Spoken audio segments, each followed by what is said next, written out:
Dialogando con el padre Raúl Sánchez. Bueno, creo que la carta de Santiago en su capítulo 2, verso del 1 al 9, nos va a nosotros a enseñar, a todos nosotros, nos va a enseñar a dejar de creernos como superiores, ¿no? O como que clasificamos a las personas o como que tenemos esa potestad, ¿no? De sentirnos un poco como más especiales que otros. ¿Por qué estoy diciendo esto? Porque esta carta nos enseña que a veces uno como que hace acepción de personas. Y nos da un ejemplo claro que si se hace una fiesta y viene alguien que está bien vestido, bien arreglado, ese lo acogemos. En cambio, si viene como un pobre, un desarrapado por ahí, como que lo excluimos. Creo que la carta es bien clara. Ahora la cuestión es esta. Es por qué nosotros hacemos este tipo de diferencias.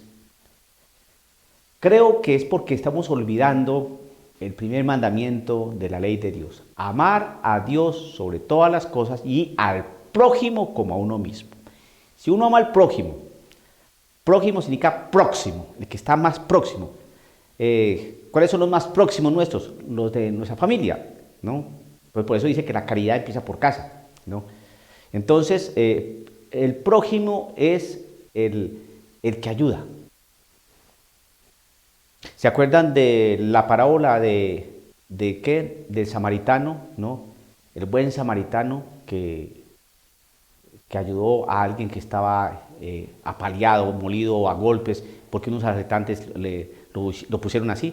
Entonces Jesucristo cuenta esa parábola y hace una pregunta a los escribas y fariseos, ¿no? ¿Quién era el prójimo? ¿Quién fue el prójimo allí? ¿El sacerdote que subía, el sacerdote que bajaba o el que es el samaritano que lo ayudó? ¿Quién era el prójimo? El prójimo fue el que lo ayudó, el samaritano. Entonces, nosotros somos prójimos, ¿no? Es decir, somos los que ayudamos a los que están cerca. Nosotros nos hacemos próximos a ellos. Entonces, si nosotros olvidamos ese primer mandamiento de la ley de Dios, amar a Dios sobre todas las cosas y al prójimo como a uno mismo. Acuérdense de ese mensaje. ¿Quién era el prójimo? ¿Quién fue el prójimo de ese apaleado? ¿Quién? El samaritano. O es decir, que el prójimo es el que ayuda, el que se aproxima. Bien. Ese mandamiento no lo podemos desconocer si queremos entender esta carta de Santiago, cuando el Señor, la voz de Santiago nos invita a no hacer acepción de personas. Bien. Vamos entonces a meternos en el mundo de los no católicos. Algo que me ha pasado a mí y mi experiencia es que como yo siempre estoy vestido así, entonces me doy cuenta que a veces, especialmente los testigos de Jehová, evaden hasta saludarme. Entonces, ¿qué es lo que están viendo en mí? Están viendo a un cura, están viendo tal vez a un pedofílico, están viendo tal vez a un homosexual, están viendo tal vez al hijo del demonio, están viendo tal vez a un hombre corrupto, están viendo a alguien que pertenece a una iglesia pagana y llena de maldad. Eso es lo que ven, por eso me miran así. Entonces me catalogan, ¿no? Me ponen como una etiqueta. Ese es católico, ese ni lo miren, ese cuidado, ese es un engendro del demonio. No se dejen enredar con su palabra porque usted sabe cómo es el demonio de sinuoso, ¿no? Ya lo catalogan. Entonces cae ahí el ejemplo, ¿no? De aquellos de que viene el hombre bien vestido, ese sí lo acomodamos, lo saludamos, pero viene el menesteroso, entonces también tiene un sello, ¿no? Tiene una etiqueta, es pobre, huele a feo, nos incomoda, exclúyanlo, ¿no? Entonces el Señor invita a no a hacer acepción de personas. ¿Y por qué no hay que hacer acepción de personas? Porque el Señor no mira la etiqueta, si es cura, si es musulmán, si es pobre, si es rico, si es blanco, si es testigo de Jehová, si es mormón. Él no le interesa la etiqueta. ¿Qué es lo que mira? Al ser humano. Pues hago una invitación muy cordial a estas personas que hacen parte de la organización de la Watchtower, ¿no? Los testigos de Jehová, para que analicen bien esto, porque queda muy mal, porque se les ve que hacen acepción de personas, entonces están desconociendo esta carta. Y ellos dicen, no, es que la palabra de Jehová dice, es que la palabra de Jehová dice, pues entonces si le hacen tanto caso a Jehová, pues entonces por favor deben tener una actitud menos tosca, distante frente al católico. Deben tener una actitud menos arisca, ¿no? Porque como a ellos los forman y los preparan para que le tengan aversión a la Iglesia Católica, porque eso es un hecho. ¿Y cómo sabe uno? Hombre, por personas que han salido de esa organización, ¿no? Y cuentan su testimonio y narran cómo fueron metidos a esa organización los 13, 14, 20 años que estuvieron allí sirviéndole a Jehová, ¿no? Y después descubrieron una serie de cosas que hicieron que se retiraran, ¿no? Entonces, ellos son los que cuentan cómo los forman, cómo los instruyen, cómo los adiestran, cómo los orientan para que miren al católico con desdén, desprecio y con mucho cuidado y sospecha. Por eso a veces pasan con cierta actitud, ¿no? un poco elevada, ¿no? Y lo miran uno por encima del hombro. Este es un catoliquito. Entonces uno dice, bueno, que piensen así. ¿Qué podemos hacer? Pero una cosa sí es bien cierta, que si queremos tener una buena conversación con algunos de estos hombres o mujeres de la organización de los Testigos de Jehová, antes de que usted abra la Biblia para que empiece usted a debatirse una doctrina, ¿no?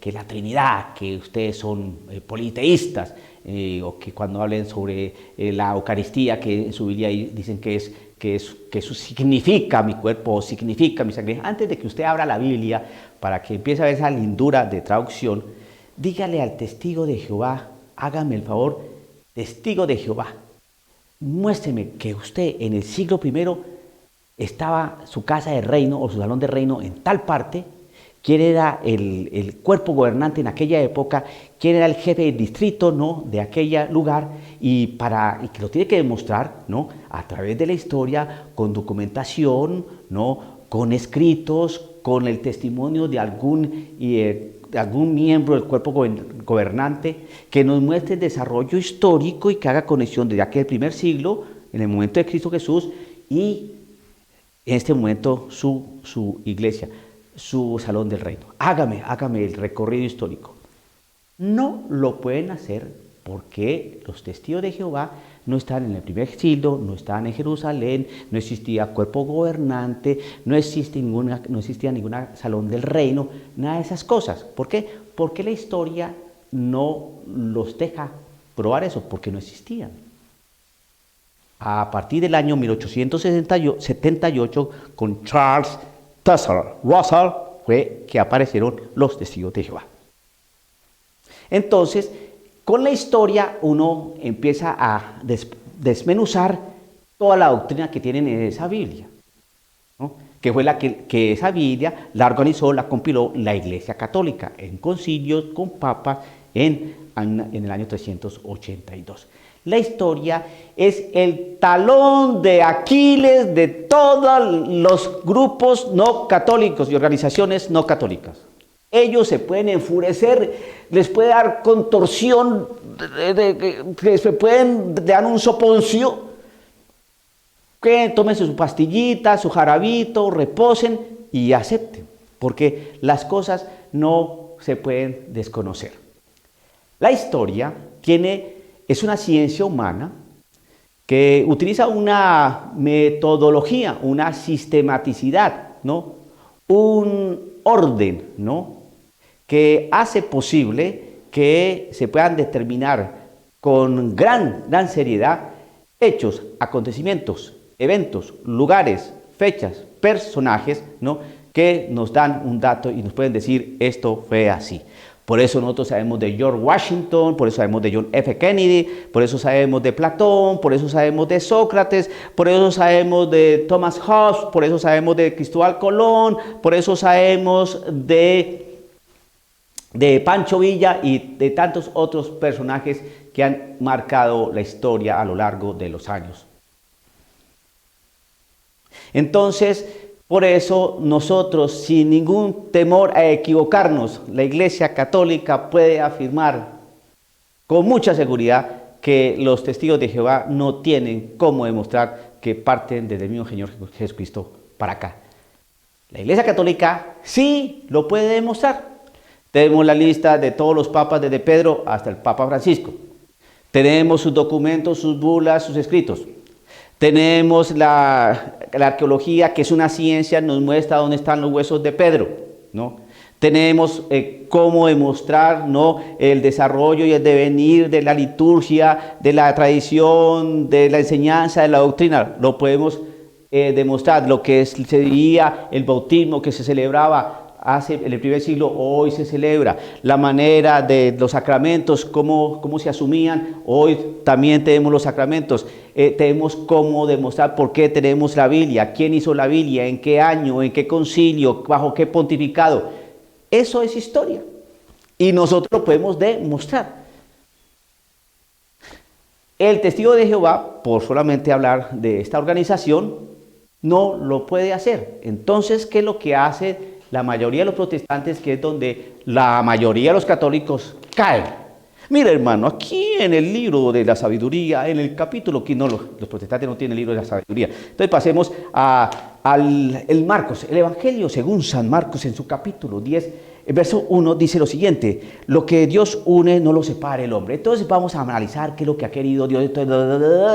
Y entonces, y aquí usted puede comparar con esto. Antes de que usted se deje envolver con el contenido de la Biblia, espere un segundo. A ver, yo quiero saber si lo que usted me va a enseñar es lo que enseñó nuestro Señor Jesucristo. Entonces usted hágame una conexión de su iglesia o su organización o su grupo y el desarrollo histórico desde Jesucristo hasta hoy, donde usted está. Si cumple con todo de manera rigurosa el proceso de estudio histórico, entonces yo seguramente me meto a su organización. Pero si hay por ahí un bache, un salto donde ustedes se perdieron, créame que eso no lo deja muy parado, muy bien parado, al contrario. Entonces creo, querido católico, que jamás se le olvide esto. Jamás se le olvide esto. No, antes de usted iniciar cualquier debate, conversación, diálogo, encuentro con un grupo no católico, hable primero sobre la realidad histórica de ese grupo. Si no le puede demostrar históricamente, ¿no?, que viene desde el mismo Señor Jesucristo hasta acá, no converse. No converse. ¿Por qué? Porque si no lo puede mostrar es que su iglesia no viene de allá. Por algún lado apareció, pero más para acá. Eso es un hecho que no podemos desconocer y es el talón de Aquiles, es decir, la kriptonita para los protestantes, la historia. Les duele, los debilita, los destruye. Ellos se vuelven energúmenos. Eso no es así, la historia no sé qué, la antigüedad. Y entonces confunden la antigüedad de unos hechos, de un acontecimiento, con el desarrollo y el proceso científico para determinar los datos, fechas, personajes, que es la historia. ¿Ve?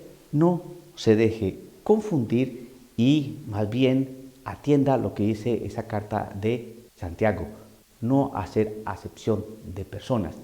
¿Por qué? Porque si nosotros somos prójimos, atendiendo esa parábola del buen samaritano que se hizo próximo, ¿no?, es que nosotros tenemos que actuar así, tenemos que hacernos próximos.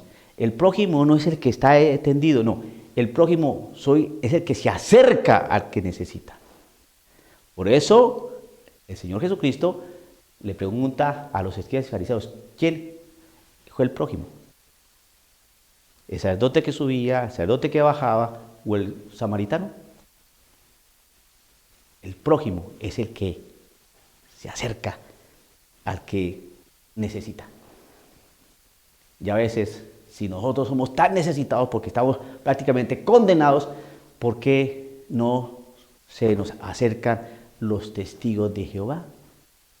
Porque si encuentra un católico bien preparado, hermano, los va a volver ropa de trabajo en su doctrina, en su pensamiento, en sus planteamientos doctrinales, en su enseñanza. Se va a respetar a la persona de la organización de los testigos de Jehová, poniendo un caso concreto. Se le va a valorar como persona, como ser humano, pero la doctrina se la vuelve añicos. Dialogando con el padre Raúl Sánchez.